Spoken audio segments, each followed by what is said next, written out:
सदन से अमित शाह के खिलाफ प्रस्ताव पारित होते ही हड़कंप मच गया है। खबर है कि अब एनडीए के सांसद भी बीजेपी के साथ नहीं हैं। एक तरफ चंद्रबाबू नायडू भड़के हैं तो वहीं दूसरी तरफ मानसून सत्र के खत्म होने से पहले 22 सांसदों ने कैसे गुजरात लॉबी को अब तक का सबसे बड़ा झटका दिया है आपको बताएंगे। लेकिन पहले कैसे अमित शाह की हालत खराब हो गई है, खबर देखिए। तो लेटेस्ट खबर निकलकर सामने आई है कि अमित शाह चर्चा के लिए संसद में नहीं आए। हंगामे के बीच सदन कल तक स्थगित कर दिया गया है। मतलब कि 900 चूहे खाकर बिल्ली हज को चली। पहले तो अमित शाह ने खुद कहा कि जब मैं सदन में बोलूंगा तो दूध का दूध और पानी का पानी हो जाएगा। संसद में चर्चा के लिए सरकार तैयार है। आज 3 बजे से लेकर कल 3 बजे तक 24 घंटे सदन में चर्चा होगी। अमित शाह विपक्ष के सभी सवालों के जवाब देंगे और जब अमित शाह बोलेंगे तो विपक्ष को सुनना पड़ेगा। एक तरफ अमित शाह का बयान निकलकर सामने आया, वहीं दूसरी तरफ आप देख सकते हैं कि पहली बात तो अमित शाह आज के दिन भी सदन की चर्चा में नहीं आए। दूसरा, हंगामे के बीच सदन को कल तक के लिए स्थगित कर दिया गया है और कल सदन के सत्र का यानी कि मानसून सत्र का आखिरी दिन है।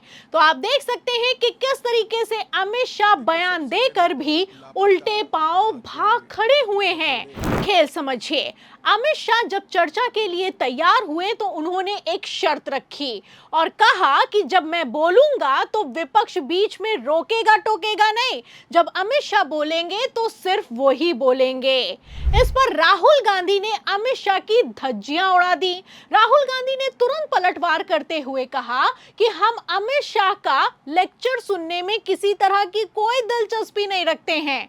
अगर अमित शाह ने कॉकरोच जनता पार्टी के प्रदर्शन पर निहत्थे छात्रों पर गोली चलाने के आदेश पारित किए हैं तो अमित शाह को तत्काल प्रभाव से जवाब देना चाहिए और फिर इस्तीफा दे देना चाहिए। मतलब कि आप देख सकते हैं कि कैसे राहुल गांधी ने भारतीय जनता पार्टी को उसी के खेल में फंसा कर रख दिया है। एक तरफ अमित शाह ने सोचा कि सदन में आएंगे और भाषण देकर निकल जाएंगे, वहीं दूसरी तरफ आप देख सकते हैं कि राहुल गांधी और पूरा विपक्ष अपने सवालों पर अडिग है। सवाल वही है कि ये बताना होगा कि आखिर किसके आदेश पर गोली चलाई गई और लाठीचार्ज हुआ। फिलहाल इस सवाल का जवाब देने से अमित शाह घबरा रहे हैं। अमित शाह की हालत खराब हो गई है और कितनी हालत खराब हो गई है इसका अंदाजा आप इस बात से लगा सकते हैं कि आज ही के दिन पहले तो गृह मंत्री अमित शाह ने बयान दिया, फिर उसके बाद स्पीकर ओम बिरला को डायरेक्ट पत्र लिखा है।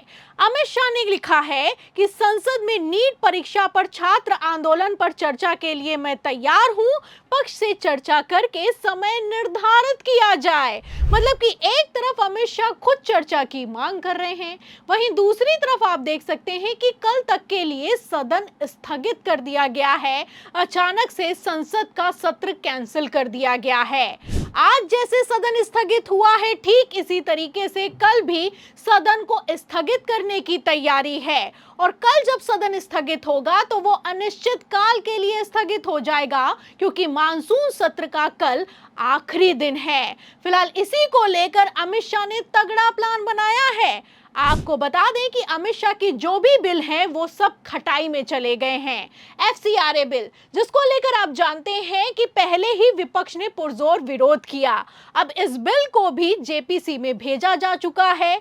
और सबसे इंपॉर्टेंट परिसीमन बिल जिसको लेकर गोदी मीडिया ने खबरें चलाई कि एनडीए ने 2/3 बहुमत का जुगाड़ कर लिया है, इस बार परिसीमन बिल सत्र से पारित हो जाएगा, वो भी धरा का धरा रह गया है।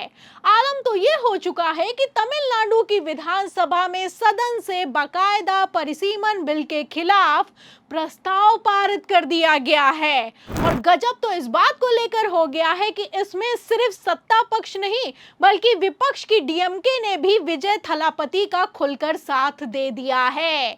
मतलब कि डीएमके के 22 सांसद भी अब परिसीमन बिल पर एनडीए को सपोर्ट करने के लिए तैयार नहीं है। फिलहाल ऐसे हालातों में एक तरफ अमित शाह की हालत खराब है, वहीं दूसरी तरफ सदन का सत्र अचानक से कैंसिल कर दिया गया है। आपको बता दें कि अगर परिसीमन बिल की बात की जाए तो परिसीमन बिल को विपक्ष तो छोड़िए, चंद्रबाबू नायडू भी सपोर्ट नहीं करेंगे, क्योंकि ये वो बिल है जो कि साउथ के राज्यों के लिए सबसे खतरनाक है। अगर ये बिल सदन से पारित हो गया तो चंद्रबाबू नायडू की बार्गेनिंग पावर ही खत्म हो जाएगी। फिलहाल इसी खेल को भांपते हुए किस तरीके से गृह मंत्री अमित शाह ने जबरदस्त ऑपरेशन लोटस चलाया और कैसे प्रधानमंत्री नरेंद्र मोदी ने अचानक से बागियों के संग मीटिंग बुलाकर चंद्रबाबू नायडू की जगह काकोली घोष को खड़ा कर दिया, आप अच्छे से जानते हैं। मतलब कि प्लान तो पूरा था कि इस बार परिसीमन बिल पर चर्चा होगी और ये बिल सदन से पारित हो जाएगा, लेकिन फिलहाल कुछ ऐसा होता हुआ नजर नहीं आ रहा है।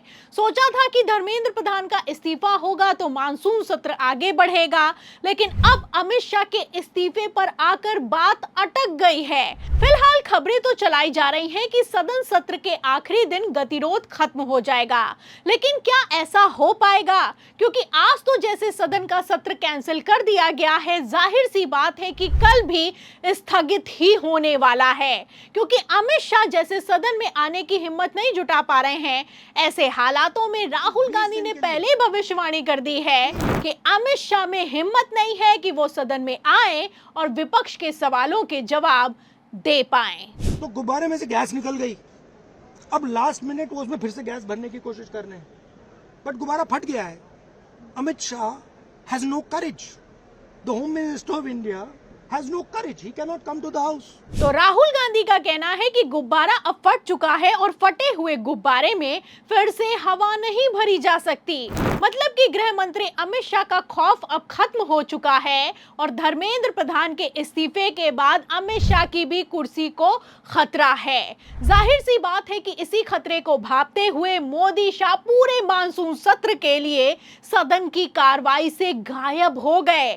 मतलब कि जो अमित शाह सदन में चीखते हैं, चिल्लाते हैं, विपक्ष को धमकाते हैं, वो अमित शाह विपक्ष के सवालों का सामना तक नहीं कर पा रहे हैं।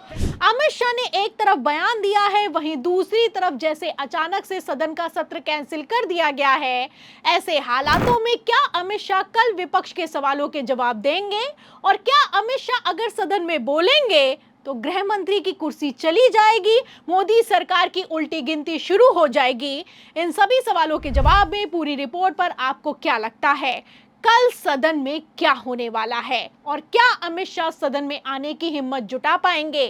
जो भी आप सोचते हैं हमें कमेंट बॉक्स में जरूर लिखें। वीडियो को ज्यादा से ज्यादा शेयर करें, हमारे चैनल को लाइक करें, सब्सक्राइब करें, ज्वाइन करें। फिर मिलते हैं अगली खबर के साथ, तब तक के लिए धन्यवाद।